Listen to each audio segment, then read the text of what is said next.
সেনাপতি এখনই গ্রেপ্তার করো মন্ত্রী সাহেবকে। প্রহরী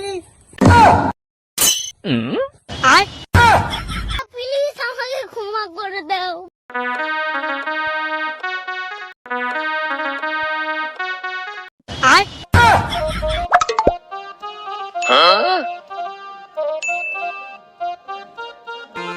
বিহার শিলংপুরের অধিবাসী জনাব মোহাম্মদ খান নদীর গোরস্থান মোহাম্মদ ইমদাদ হোসেন খান রাজা ইমদাদ হোসেন খান তশরিফ রাখছেন।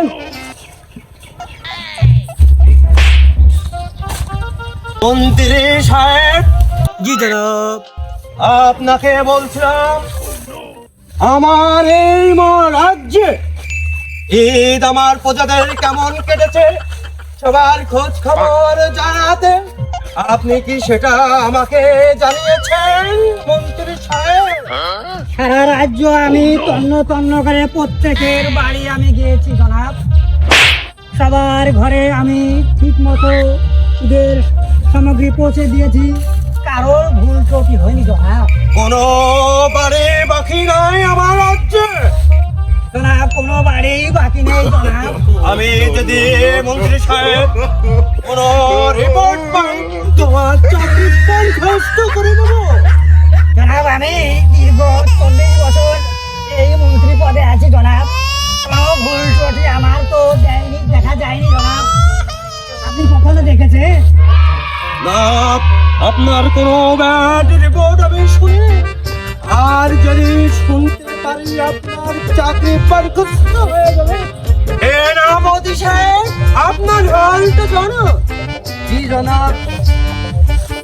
আপনাকে বলছিলাম মন্ত্রী সাহেব ঠিক মতো গোমাটা চাল আমার রাজ্যে সবার বাড়ি পৌঁছেছে কিনা আপনি কি সেটা খোঁজ নিয়েছেন?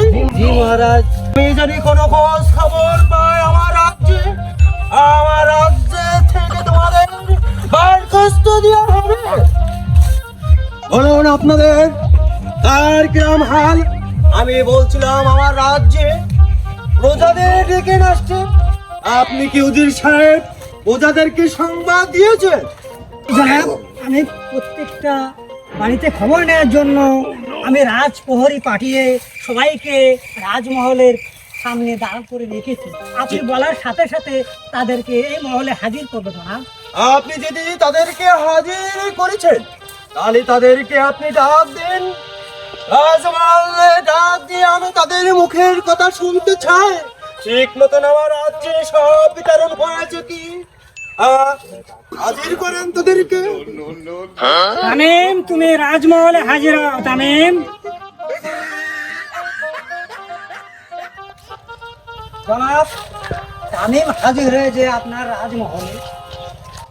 উজির সাহেব, তামিমের একটা হাত কোথায় গিয়েছে আর তার মাথায় কিরকম ব্লাড ধরছে আর ফেটা বাংলা কেন, এটা আপনি খোঁজ খবর নেননি? হুজুর তামিম ঘোড়ার গাড়ি চালাতে যে খাদে পড়ে তার একটা হাত ভেঙেছে আর মাথা থেকে রক্ত বেরোচ্ছে, তাই তার মাথা ব্যান্ডেজ করে। মন্ত্রী সাহেব, তামিম ঘোড়ার গাড়ি খাদে ফেলে তার মাথা ফেটেছে, তার হাতটা কই? হাতটা কি উড়িয়ে গিয়েছে? আপনি কি খোঁজ নিয়েছেন? তার হাতটা তো নয়, আপনি কি খোঁজ নিয়েছেন রাজ্যে? রাজা মশাইকে আমি এখন কি বলি? আমার নির্দেশে ডিনার নিতে যেয়ে ওর হাতটা কেটে দিয়েছে। না না মন্ত্রী সাহেব, আপনার চোখ মুখ দেখে আমাকে বিশ্বাস হচ্ছে না। তুমি রাজ্যের কোনো খোঁজ খবর নাও না, আর আমার যে তিরাম দিয়েছিলাম সব বাড়ি পৌঁছয়নি আপনার দেখে সেটা আমি বুঝতে পারছি। সেনাপতি সাহেব। জি জনাব, আমিও অনেক খোঁজ খবর নিয়েছি, আমাদের মন্ত্রী সাহেব কোনো খোঁজ খবর রাখে না। তামিম, তোমার মুখ থেকে বলো তোমার অবস্থা কি করে হলো? রাজামশাই, আমি ঈদের দিনকে গরু গাড়িটা নিয়ে ভাড়া মারতে বেরোছিলাম। মন্ত্রীর ছেলেবেলা আছে, আমার কাছে চান্দা চাই। আমি চান্দা দিনে বলে আমার এক হাত ভাড়া কোপ মেরে কাটিয়ে নিয়ে নিচ্ছে। আর মারে পিছনে মাথা উঠে দিছে। গরদান কি এবার গেল? ঢয় খেয়ে গেলাম নাকি? বললাম হাতটা কেটো না, কেটে দিল। মন্ত্রী সাহেব ওদিকে মুখ না করি আমার দিকে মুখ ঘোরা। আপনার অনেক রিপোর্ট শুনেছি। সেনাপতি সাহেব, আরে রাজামশাই পড়ে গেছে। রাজামশাই ওটো ওটো, রাজামশাই ওটো। তোমার তো একটা হাত নাই, তুমি কি করে উঠবা? সেনাপতি, এখনই গ্রেপ্তার করো মন্ত্রী সাহেবকে। রাজামশাই আমাকে মাফ করে দেও রাজামশাই। পরি রাজামশাই আমাকে বাঁচাও, না না আমাকে ছেড়ে দে না। পরি ইয়াকে বনবাসে যাচ্ছো। আমাকে ক্ষমা করে দাও প্লিজ প্লিজ আমাকে ক্ষমা করে দাও প্লিজ